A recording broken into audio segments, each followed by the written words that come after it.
Assalamualaikum warahmatullahi wabarakatuh. Di sini kami presentasikan hasil diskusi kami mengenai treatment biologi dalam memperbaiki kualitas air. Adapun anggota kelompok kami terdiri dari yaitu yang pertama Pak Inta Atriskia, Merlinda Putri, Areta Rahma Aprilia, Farel Rizky Subagio, Nurul Fariza, dan Dwiki Jatmiko. Nah, yang pertama akan dibahas yaitu definisi treatment biologi. Pengolahan kualitas air yang melibatkan sistem biologi alami atau rekayasa menggunakan organisme hidup. Kemudian proses pengolahan biologi ini memanfaatkan kerja mikroorganisme. Nah, treatment biologi juga dapat menghilangkan polutan yang sifatnya degradable atau mudah diuraikan. Dan proses pengolahan biologi ini dapat dipercepat dengan memacu pertumbuhan bakteri. Tujuan dari pengolahan kualitas air secara biologi adalah untuk menghilangkan dan menstabilkan kadar zat-zat pencemar organik terlarut oleh mikroorganisme yang berupa alga, protozoa, bakteri, dan lain-lain. Faktor-faktor yang mempengaruhi treatment biologi yaitu karakteristik limbah yang terdiri dari proses pengolahan biologi akan lebih efektif apabila kandungan senyawa organik lebih tinggi sehingga mudah didegradasi oleh mikroba. Kemudian konsentrasi pencemar. Konsentrasi pencemar harus disesuaikan dengan kemampuan bakteri dalam mendegradasi limbah dan juga dipengaruhi oleh kehadiran inhibitor dan waktu kontak. Waktu kontak harus disesuaikan dengan prosedur yang berlaku agar pengolahan limbah lebih efektif. Selanjutnya akan dijelaskan oleh teman saya.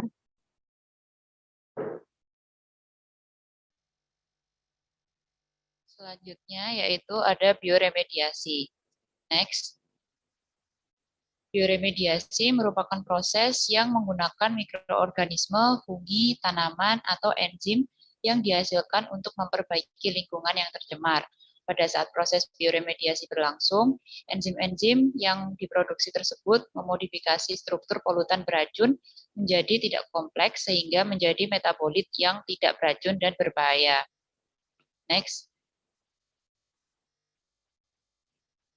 Adapun prinsip dasar, yaitu prinsip dasar dari bioremediasi, yaitu reaksi metabolisme mikrobiologis untuk menguraikan senyawa organik merupakan suatu reaksi reduksi oksidasi yang dilakukan oleh mikroba. Sebagai salah satu reaksi redoks, reaktan yang ada berperan sebagai donor elektron dan akseptor elektron. Jadi donor elektron ini atau reaktan yang memiliki kelebihan elektron sehingga mampu memberikan elektronnya ke reaktan lain. Bahan organik dalam pencemar merupakan contoh donor elektron yang disebut juga sebagai substrat atau sumber energi. Sedangkan untuk akseptor elektron atau reaktan yang menerima kelebihan elektron dari reaktan lain, contohnya itu seperti oksigen. Next.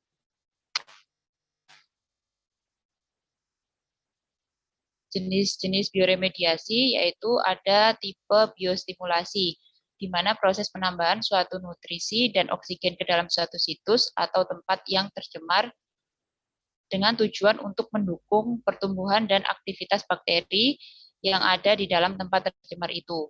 Kemudian tipe bioaugmentasi, di mana penambahan bakteri tertentu pada suatu tempat tercemar berfungsi sebagai pembersih kontaminan yang ada di daerah tersebut. Kemudian ada tipe biodegradasi, proses di mana bahan organik yang dirombak oleh enzim yang dihasilkan oleh organisme hidup. Next.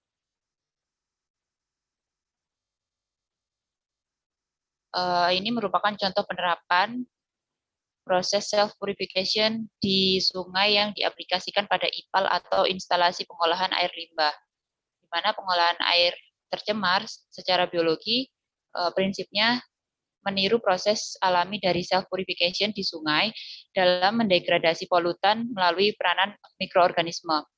Peranan mikroorganisme pada proses self-purification ini prinsipnya ada dua, yaitu pertumbuhan mikroorganisme menempel dan tersuspensi. Adapun tahapannya yaitu ada isolasi bakteri. Karena bakteri yang baik dan benar dapat menentukan mana bakteri yang cocok dalam proses remediasi. Kemudian tahapannya yang kedua ada jadi apakah bakteri tersebut memiliki potensi dalam melakukan remediasi. Lalu yang ketiga ada identifikasi bakteri dan keempat perbanyakan bakteri. Next.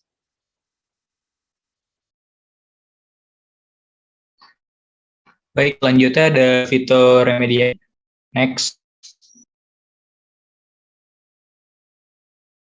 Pengertian dari istilah umum berarti bahasa atau fito tumbuhan yang dilekatkan pada bahasa Latin remedium atau untuk memperbaiki atau menghilangkan kejahatan. Fitoremediasi adalah penggunaan tumbuhan memindahkan, mensan atau menghasilkan bahan pencemar baik senyawa organik maupun anorganik. Fitoremediasi menggunakan tumbuhan untuk membersihkan kotoran di lingkungan. Tanaman dapat membantu berbagai jenis polusi termasuk logam, pestisida, bahan peledak, dan minyak. Tanaman juga membantu mencegah angin, hujan, dan polusi dari lokasi ke area lain. Next. Nah, kemudian ada mekanisme dari fitomekanisme dan efisiensi fitomediasi bergantung pada jenis kontaminan, ketersediaan air, dan sifat tanah. Ada beberapa cara tanaman membersihkan atau memulihkan area kontaminasi. Penyerapan kontaminan pada tanaman terjadi terutama melalui sistem akar, di mana merupakan mekanisme utama mencegah toksisitas. Sistem akar menyediakan luas permukaan yang sangat besar yang menyerap dan mengakumulasi air dan nutrisi penting untuk pertumbuhan bersama dengan kontaminan non esensial lainnya. Next. Nah, ini ada jenis dari fitoremediasi yaitu fitoekstraksi. Fitoekstraksi adalah penyerapan logam berat oleh akar tanaman dan mengakumulasi tersebut ke bagian-bagian tanaman seperti akar, batang, dan daun. Fitoekstraksi terutama digunakan untuk treatment tanah yang terkontaminasi. Untuk menghilangkan kontaminasi dari tanah, pendekatan ini menggunakan tanaman untuk menyerap, memusatkan, dan mengendapkan logam beracun dari tanah yang terkontaminasi ke dalam biomasa di atas tanah. Bisa di pucuk, daun, dan anggota tubuh lainnya. Gambar di sebelah adalah ilustrasi dari metode ini. Next. Kemudian yang kedua ada rizofiltrasi. Rizofiltrasi merupakan pemanfaatan kemampuan akar tanaman untuk menyerap, mengendapkan, mengakumulasi logam berat dari aliran limbah. Metode ini merupakan metode adsorpsi atau pengendapan ke akar tanaman atau penyerapan kontaminan dalam larutan mengelilingi zona akar.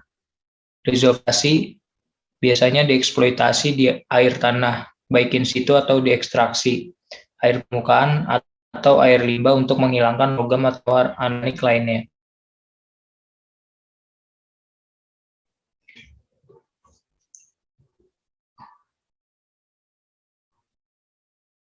Nah, rizofiltrasi ini sebenarnya mirip dengan fitoekstraksi, tetapi tanaman terutama untuk mengatasi air tanah yang terkontaminasi daripada tanah yang terkontaminasi. Tanaman yang digunakan untuk pembersihan dibesarkan atau ditumbuhkan di rumah kaca dan air, bukan di tanah. Untuk menyesuaikan diri dengan tanaman dan setelah sistem perakaran besar dikembangkan, air yang terkontaminasi dikumpulkan dari tempat pembuangan limbah dan dibawa ke tanaman untuk menggantikan sumber air mereka. Gambar berikut ini adalah ilustrasi dari mekanisme rizofiltrasi. Lanjut.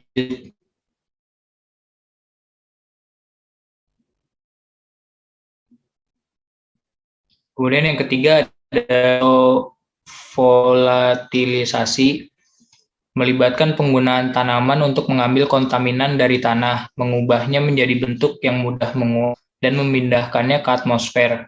Fitovolatilisasi juga melibatkan kontaminan yang dibawa ke dalam tumbuhan, tetapi kemudian kontaminan yang memiliki bentuk yang mudah menguap atau produk degradasi yang mudah menguap diangkut dengan uap air dari daun. Ilustrasi dari metode ini ditunjukkan pada gambar sebelumnya.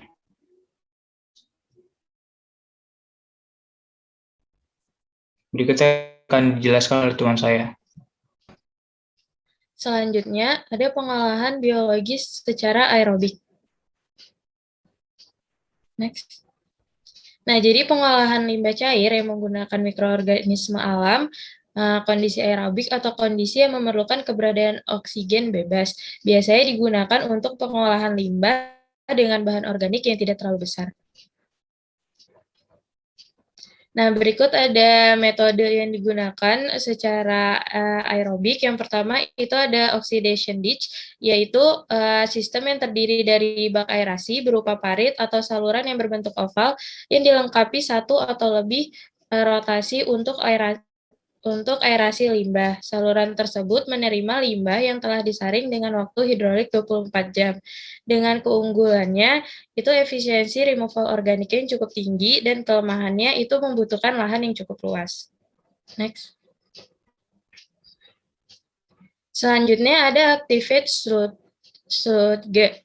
Nah, di sini itu proses pengolahan limbah yang memanfaatkan mikroorganisme, di mana selain menguraikan dan menghilangkan bagian material, mikroorganisme juga menjadikan material yang terurai sebagai tempat berkembang biak.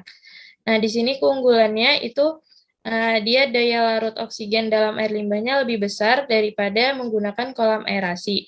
Dengan kelemahannya itu, proses operasionalnya itu rumit, jadi dia memerlukan pengawasan yang cukup ketat seperti kondisi suhu dan controlling prosesnya. Next. Selanjutnya ada aerated lagoon. Di sini proses pengolahan limbah sistem yang terdiri dari kolam dengan buatan aerasi untuk oksidasi biologis air limbah. Nah, dengan keunggulannya itu tidak menimbulkan bau dan effluent yang dihasilkan itu baik. Nah, kelemahannya itu dia membutuhkan energi yang besar jika kolam aerasi ini dilengkapi dengan penggunaan aerator. Selanjutnya ada pengolahan biologis anaerobik. Sistem pengolahan limbah biologis secara anaerobik merupakan proses pengolahan limbah yang dilakukan tanpa adanya oksigen dan menggunakan organisme yang mampu menguraikan bahan-bahan organik yang terkandung di dalam air limbah. Pengolahan limbah biologis secara anaerobik bertujuan untuk menurunkan kadar BOD dan COD yang ada di air limbah. Pengolahan limbah biologis secara anaerobik membutuhkan bantuan dari organisme seperti bakteri anaerobik dan bakteri fakultatif. Contohnya yaitu ada Clostridium, Lactobacillus, Bacteroides, dan Streptococcus. Ada beberapa metode yang dapat dilakukan dalam pengolahan limbah biologis secara anaerobik. Yang pertama ada anaerobic buffer reactor atau ABR, dan yang kedua ada upflow anaerobic filter atau UAF. Yang pertama ada anaerobic buffer reactor.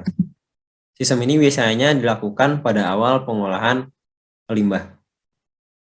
ABR memiliki kompartemen-kompartemen yang dibatasi oleh sekat vertikal. Rangkaian sekat yang terdapat pada ABR mengkondisikan air limbah untuk mengalir secara naik turun, sehingga terjadi kontak antara air limbah dan biomasa yang aktif. Aliran turun limbah dibuat lebih sempit dari ruang aliran yang naik, sehingga kecepatan upflow pada ruang lebih rendah dari kecepatan rata-rata melalui reaktor. ABR ini menyisihkan COD sekitar 65-90% dan menyisihkan BOD sekitar 70-95%. Keunggulannya itu sistemnya sederhana, kebutuhan biaya yang rendah, stabil terhadap shock loading, serta dapat mengolah air limbah dengan variasi karakteristik air limbah. Kekurangannya yaitu membutuhkan pasokan air yang konstan dan belum ada penyisian nutrien patogen, serta waktu aklimatisasi yang panjang. Selanjutnya ada UAF atau upflow anaerobic filter. Anaerobic reaktor ini diisi dengan filter sebagai tempat tumbuh bakteri yang membantu proses penguraian limbah secara biologis serta sebagai filter endapan dan biomasa yang terbawa. Reaktor ini diisi dengan filter-filter material seperti biobol, batu pecahan, plastik yang berasal dari botol-botol minuman juga dapat digunakan sebagai filter yang ada di reaktor. Selain itu, arang tempurung kelapa juga bisa digunakan. UAF ini menyisikan kadar COD sekitar 70-90% dan menyisikan kadar BOD sekitar 70-80%. Kelebihannya yaitu produksi limbah sludge yang dihasilkan lebih sedikit, proses pengolahan limbah yang singkat di bawah 5 hari, dan mampu mengolah limbah dengan organic loading rate yang lebih tinggi. Kekurangannya, reaktor rentan terhadap permasalahan penyumbatan pada pori filter dikarenakan sedimen atau endapan yang terbentuk dari proses biologis atau dapat juga disebut soblem microbial product yang berupa bahan organik, karbohidrat, protein, dan garam mineral lainnya. Yang selanjutnya yaitu pengolahan biologis kombinasi. Next.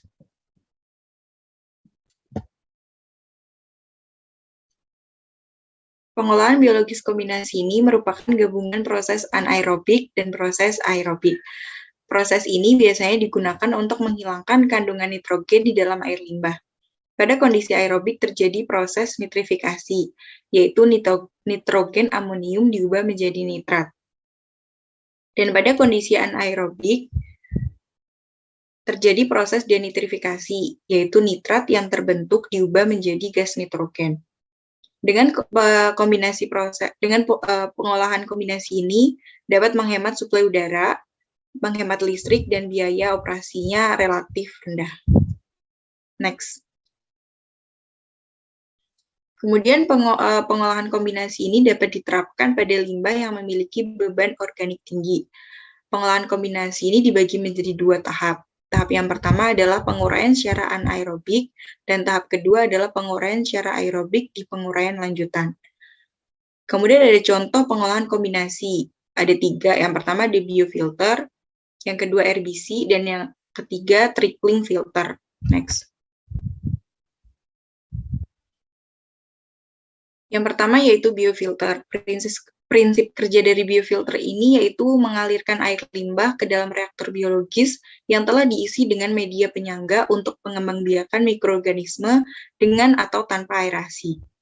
Biofilter yang baik ini dengan menggunakan prinsip biofiltrasi yang memiliki struktur menyerupai saringan dan tersusun dari tumpukan media penyangga yang disusun baik secara teratur maupun diacak dalam suatu biofilter. Kemudian ada kelebihan dari biofilter. Yang pertama ada pengolahannya sangat mudah, biaya operasinya relatif rendah, dapat digunakan untuk air limbah dengan beban BOD yang cukup besar. Selanjutnya menurunkan polutan organik, padatan tersubstansi, amoniak, sulfida, deterjen, membutuhkan pencucian media secara berskala, dan membutuhkan tenaga yang cukup besar dalam proses aerasi. Next. Kemudian ada RBC atau reaktor biologis putar. Prinsip kerja dari RBC ini yaitu air limbah yang mengandung polutan organik akan dikontakkan dengan lapisan mikroorganisme yang melekat pada permukaan media di dalam reaktor. Media tempat melekatnya film biologis ini membentuk suatu modul. Selanjutnya modul tersebut akan diputar secara pelan dan dalam keadaan tercelup sebagian ke air limbah yang mengalir secara kontinu ke dalam reaktor tersebut. Berikut adalah gambar proses pengolahan air limbah secara menggunakan sistem RBC. Next. Kemudian ada kelebihan dan kekurangan dari sistem RBC. Kelebihannya yaitu konsumsi energinya lebih rendah. Pengoperasian alat serta perawatannya mudah, dapat dipasang di beberapa tahap, sehingga tahan terhadap fluktuasi beban pengolahan. Kemudian ada reaksi nitrifikasi lebih mudah terjadi, sehingga efisiensi penghilangan amonium lebih besar. Untuk kekurangan dari sistem ini yaitu pengontrolan jumlah mikroorganisme sulit dilakukan, sensitif terhadap perubahan temperatur, kadang-kadang konsentrasi BOD air olahan masih sangat tinggi, kemudian dapat menimbulkan pertumbuhan cacing rambut. Next. Yang selanjutnya ada tracking filter. Prinsip kerja dari tracking filter sendiri ini adalah menyebarkan air limbah ke dalam suatu tumpukan atau media yang terdiri dari bahan batu pecah, bahan keramik, sisa tanur, medium dari bahan plastik atau lainnya. Kemudian beberapa jenis dasar tracking filter ini biasanya digunakan untuk pengolahan limbah perumahan atau pedesaan kecil individu. Kemudian digunakan untuk pengolahan limbah kota. Yang ketiga, dia digunakan untuk pengolahan limbah industri. Untuk kekurangannya sendiri ada sering timbul lalap dan bau yang berasal dari reaktor. Kemudian ada sering terjadi pengelupasan lapisan biofilm dalam jumlah yang besar. Berikut merupakan gambar dari alat tracking filter. Kemudian akan dijelaskan oleh teman saya. Kesimpulan yang dapat diambil dari materi presentasi hari ini yaitu treatment biologi merupakan salah satu cara yang dapat dilakukan untuk memperbaiki kualitas air. Kemudian treatment ini memanfaatkan jasa trenik atau mikroorganisme dalam prosesnya. Nah, prinsip dari treatment biologis ini ada 3, yaitu ada pengolahan secara aerobik yang melibatkan oksigen, pengolahan secara anaerobik yang tanpa melibatkan oksigen, dan pengolahan kombinasi atau anoksik yang menggunakan oksigen terikat. Berikut referensi yang kelompok kami gunakan.